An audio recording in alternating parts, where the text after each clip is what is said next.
This is our fourth topic from Science Fact 5, Class 7, Chapter number 1. Topic name is Convection and Radiation from page number 6 and 7.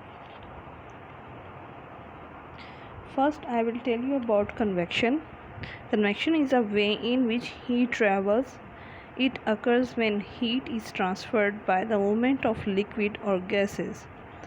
First, we have studied about conduction. Conduction means the transfer of heat through solid object like metals from the conductors. But in the convection, heat will travel by liquids and gases. So liquid and gases may be poor conductors of heat, but they can carry heat because their particles are free to move around. Convection cannot happen in solids because the particles are held in a framework and cannot move around as they do in the liquid and gases. Because the particle in the liquid and gases are far away from each other, but not in the metals. In the metals, they are very close to each other. So for understanding this, we will take the example of electric kettle. The heating element in the kettle only warms the water touching it. Warm water is less dense than cold water, so the warm water rises. This is called convection. In this picture you can see in this bowl water is boiling. So water will heat up and the hot water will move upside and the cold water will come down because the hot water is less dense and cold water is denser than hot water.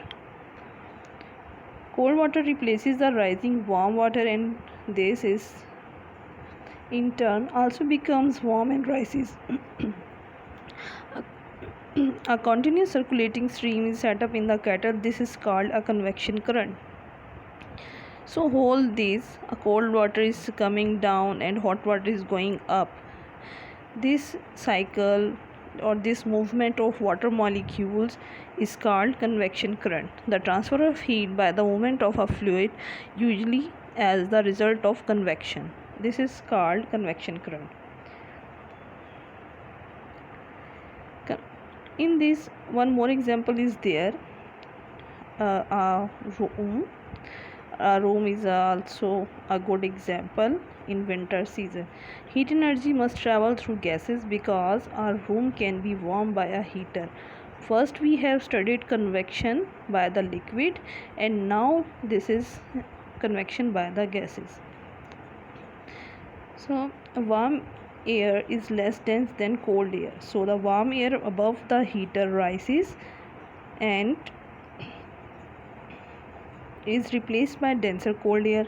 As in the water in the kettle, a convection current is set up and air circulates around the room. Okay, like this, during the day land is heated by the sun much more quickly than the sea. This sets up a convection current, so air moves in the form from the sea. When damp air from over the sea rises, it cools to form clouds.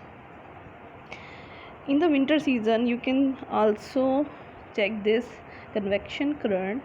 If you are heating your room by heater or fire or any other thing, stand up on bed or sofa and raise your hand. You will feel the hot air is upside and at the downside the cold air. This is convection current because heater is hotting the heat the air which is downside and that hot air is moving upside and on this place cold air is coming. So this is convection current. Next topic is about radiation. Radiation is the energy that travels in the form of waves. These two pictures are from your book. When we cook food under a grill, heat must travel downward. In the convection, heat is the thing which is becoming hot is going upward, but in these heat will come downward from the heating element in the grill to the food. This heat cannot be carried by convection because convection carries hot air upward. Look, in this grill element is upside, but the food is at the lower side, at the bottom side.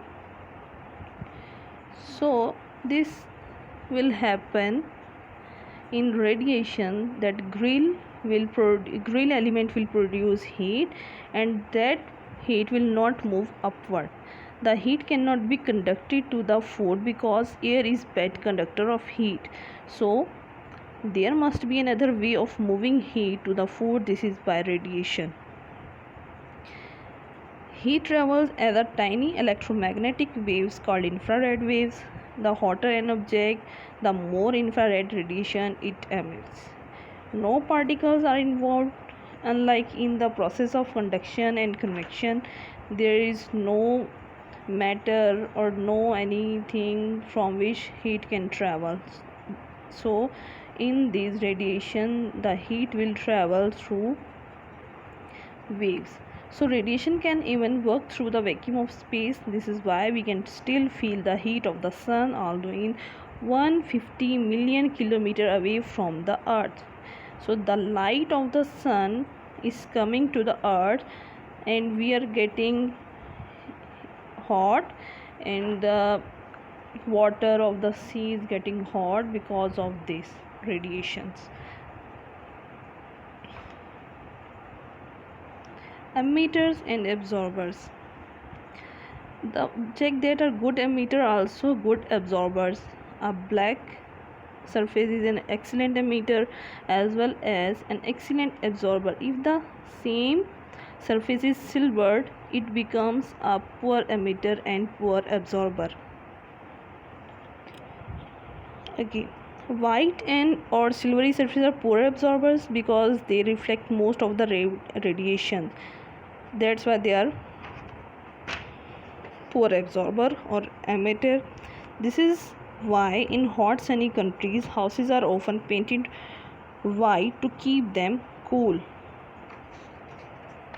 So for understanding this, we can see in this picture to comparing emitters. So two metal cans are filled with the same amount of water at the same temperature. This example. So can A has a dark surface, can B has a shiny surface. So water in can A cools more quickly than that in can B. Clearly, a dark surface is a better emitter of thermal radiation than a shiny surface.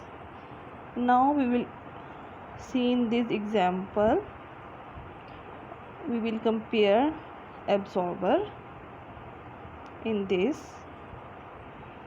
two metal plates, one shiny and one dark, have thermometers attached to their backs. The plates are fixed at the same distance from a radiant heater. So in this you will see dark surface absorbs more heat than shiny one. Clearly dark surface are better absorber of thermal radiation than shiny surface. So this is your assignment, question answer on page number 6 and 8 that you will do on your notebook. Thank you.